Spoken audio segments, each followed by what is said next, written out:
तो पवन के बारे में जो सबसे महत्वपूर्ण बात है वो ये कि इनकी स्ट्रगल्स काफ़ी गंभीर रही और उसके बाद ये फाइनली इस बार 239 रैंक पे हैं। क्या सर्विस मिलने का अनुमान आपका? सर जैसे सर वैकेंसी के हिसाब से देखिए, लास्ट ईयर सर 180 थी IAS पे और EWS 18 थी सर। इस बार भी ऑलमोस्ट सेम तो मिल ही जाना चाहिए। है। तो IAS हैं फाइनली। और ये बहुत विनम्र होकर कह रहे हैं कि सर पिछली बार के हिसाब से तो ऐसा ऐसा था, मतलब आराम से IAS है, कोई दुविधा का मामला है ही नहीं। तो एक ऐसा IAS अफसर जिसने आपसे ज़्यादा मुश्किल हालात झेले आपके सामने हैं, तो मैं चाह रहा हूँ कि ये खुद आपको थोड़ा सा ब्रीफ करें, अपने स्ट्रगल भी और कैसे उसको पार पाया वो भी लीजिए। सबसे पहले मैं सर को नमस्कार बोलना चाहूँगा। मेरा नाम पवन कुमार है, जैसा कि आप सभी अभी सर ने आप इंट्रोड्यूस किया है, और मेरी रैंक 239 है इस बार के सिविल सर्विसेज एग्ज़ाम में। मैं उत्तर प्रदेश के बुलंदशहर ज़िले का रहने वाला हूँ, और मैं तो मतलब जैसा मुझे लगता है कि आप सभी हिंदी मीडियम के ही हैं, तो मोस्टली रूरल बैकग्राउंड से सभी लोग होंगे। तो मैं भी आप सभी के जैसा रूरल बैकग्राउंड का रहने वाला हूँ, और 2 दिन पहले तक मैं भी आप सभी की तरह उसी लाइन में था, और अभी भी मतलब मुझे वो फील नहीं हो रहा है कि मेरा हो गया है। अभी थोड़ा सा डाइजेस्ट करने में टाइम लगेगा, क्योंकि हम मतलब जैसे यहाँ से एकदम ग्राउंड से उठे हैं, तो अभी जैसे फील ही नहीं हो रहा है कि अभी कुछ हो गया है। बस अब चल रहा है और एक सपने के जैसा लग रहा है। फोन वोन आने शुरू हुए? जी सर, नॉन स्टॉप कॉलिंग, विधायक जी, मंत्री जी, सबके फोन आए। तो जिस दिन आप IAS बनेंगे ना, उस दिन शाम को मंत्री जी, सांसद जी, विधायक जी सबके फोन आएंगे। और यदि आपकी शादी नहीं हुई है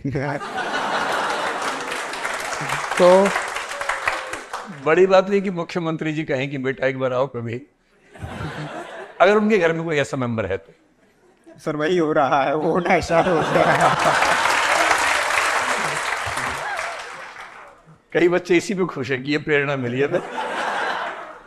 अब तक मुझे लग रहा है कि ऑलमोस्ट सभी ने मतलब जो वीडियोज है वो देखी होंगी, तो मतलब इसमें तो कुछ छुपा ही नहीं है कि जो मैं जिस बैकग्राउंड से आता हूँ, एक तो रूरल बैकग्राउंड है, तो एक्सपोजर की कमी रहती है। जैसे हम जैसे लोग, मैं हिंदी मीडियम हूँ या हम ग्रामीण क्षेत्र के लोग हों, मतलब इसमें शहरी क्षेत्र से जो है या इंग्लिश मीडियम से जो है, वो अपने आप को लेफ्ट आउट फील ना करें। तो एक तो यही है कि बैकग्राउंड ऐसा होता है, तो ये अपने आप में डिफ़िकल्टी होती है कि UPSC जैसे एग्जाम में तैयारी करना, स्टैंड करना वहाँ पे आके, और ऐसे लोगों के बीच में फ़ाइट करना जो संसाधनों में हमसे कहीं आगे हैं। मतलब उनके लिए मेरे दिल में कोई ऐसा नहीं है कि वो ऐसे क्यों हैं, या अपने लिए भी कोई कुछ ऐसा नहीं है कि मेरे पास वो चीज़ें क्यों नहीं हैं। तो ये कभी भी अपने जो परिस्थितियाँ हैं या जो कंडीशंस हैं, उनको ब्लेम कभी ना करें। मतलब जो आपके पास है उसको फुली यूटिलाइज करें, और रास्ता खोजने की कोशिश करें कि आप जहाँ हैं, जैसे हैं, वहाँ पे रह के चीज़ों को कैसे अच्छा कर सकते हैं। तो मेरे साथ यही था कि जैसे मेरा एक गोल क्लियर था कि मुझे ये करना है। ये मेरा स्कूल टाइम से ही हो गया था कि मुझे UPSC ही करनी है। उसके लिए जैसे सबसे पहले होता है कि आपका गोल आपके दिमाग में क्लियर होना चाहिए। तो गोल क्लियर हो गया, उसके बाद में होता है कि आप उसको करने कैसे वाले हैं, आपको प्रोसेस पता होनी चाहिए। फिर सारी चीज़ें आपके ऊपर होती हैं कि आप उस प्रोसेस को कितना ऑनेस्टली उसको यूटिलाइज कर रहे हैं, कितना ऑनेस्टली उसको फॉलो कर रहे हैं। तो अपनी प्रोसेस में मैं ऑनेस्ट रहा, और आज मैं आपके सामने हूँ। तो जो पहले बच्चे आए थे उनको तो आपने प्रोत्साहन दिया था कि अगला बार IAS बन के आना हमारे सामने, ये तो IAS बन गए, इनको तो आप कुछ प्रोत्साहन भी नहीं दे सकते। तो यही आपको देंगे, एक तरफा होगा, है ना। इनको आप क्या प्रोत्साहन देंगे कि अच्छा काम किया है ना। तो देखिए, मैं अक्सर कहता हूँ, इन बच्चों से भी कहता हूँ, IAS बनना बहुत बड़ी बात है, लेकिन देश में 5000 IAS है। कोई नहीं पूछता एक समय के बाद, जब तक आपका काम ऐसा ना हो कि लोग याद रखें। तो पहली बड़ी बात है IAS बनना, बहुत बड़ी बात है, इन्होंने हासिल कर लिया। अगली बड़ी बात तब है जब 2, 4, 5, 10 साल के बाद अखबारों में बड़ा बड़ा नाम आए, अच्छा काम करने की वजह से नाम तो अखबार में कई वजह से आ जाता है, लेकिन अच्छा काम किया। क्या होता है कि जिस जिले में आप कलेक्टर हैं ना, वहां की जनता धरना दे सकती है आपके नाम पे 2 वजहों से। एक, क्योंकि आपका ट्रांसफर हो गया है। दूसरा, क्योंकि ट्रांसफर नहीं हुआ है। समझिए पूरा खेल।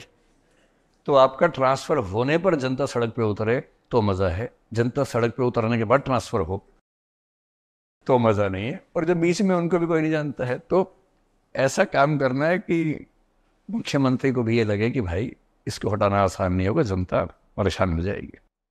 और मुझे उम्मीद ये है कि जो बच्चे ऐसी स्ट्रगल वाली बैकग्राउंड से आते हैं, ग्रामीण परिवेश से आते हैं, उनको समाज की समझ ज़्यादा बेहतर होती है,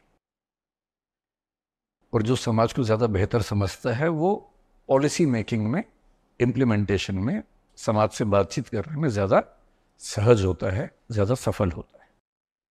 तो आप सबकी तरफ से मैं भी शुभकामनाएं देता हूं इनको कि ये अपना नाम रोशन करें और कुछ शानदार सिविल सेवकों में अपना नाम शुमार करवाएं।